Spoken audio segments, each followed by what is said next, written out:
Hi, my name's Brittany and I'm a clinical exercise physiologist in training at the University of New England. Motivation is a key aspect in any form of performance or sporting context, and it is important that we understand the underlying factors that can influence it.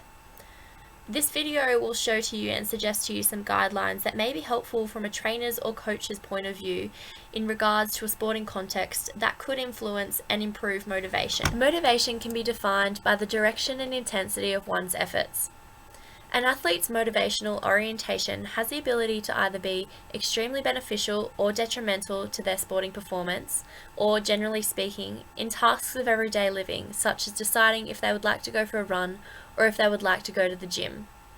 This also has to do with their intrinsic and extrinsic motivators. The best way to describe motivation is by looking at the interaction between their personality and their situational factors. Therefore, it can be said that knowing solely a person's situation or their personality is not enough to be able to predict their motivation. The first guideline is to consider both situations and traits when motivating people. To enhance motivation, it is crucial that we recognize both the situational and personal factors that surround an individual. Some personal factors include their personality, their needs, interests, and goals, and some situational factors include leader-coach style and the facility attractiveness.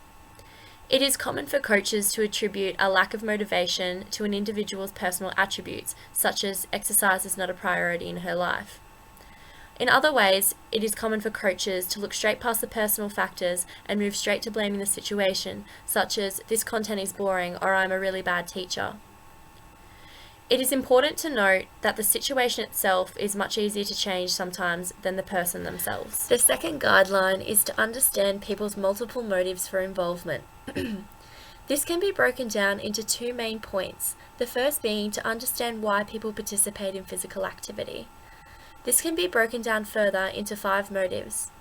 The first being that cultural emphasis affects motives, the second being that gender plays a large role in motives.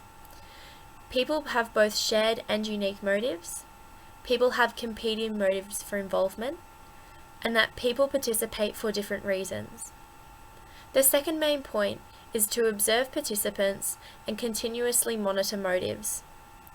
Motives need to be continuously and closely monitored as motives can change over time. For example, the reason an individual first started into a sport may have changed a few months into competing as their motives have changed. The third guideline is to change the environment in order to enhance motivation. We can do this by providing both a competitive and recreational division in order to increase involvement, by providing multiple opportunities, such as when a coach concentrates more on the concepts of fun and fellowship in combination with personal training to improve both motivation and performance, and the final being to adjust to individualizing within groups. Individualizing is a key factor in motivation, but it is often hard to accomplish because it is most effective one-on-one. This is often not possible as there are a lot of large groups, such as PDHPE classes in school.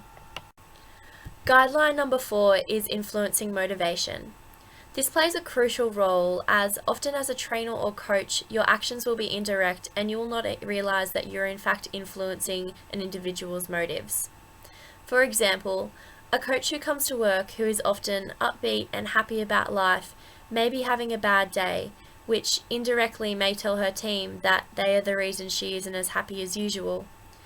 This can be overcome by telling the team when she comes to work in the morning that she's having an off day and that she may be a little bit sad and not as happy as her usual self. The fifth and final guideline is to use behavioral modification in order to change a participant's undesirable motives.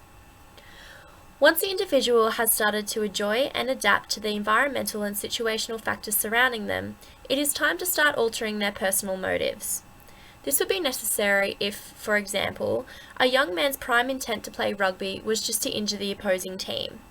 This is a very undesirable motive as it not only has a negative influence on the individual themselves, but also on their teammates. You may have also started to notice that the individual has also changed just simply based on the fact that they have started to enjoy the situational factors that are surrounding them. Thanks for watching, and I hope that I've provided you with some valuable information that you or somebody you know can use.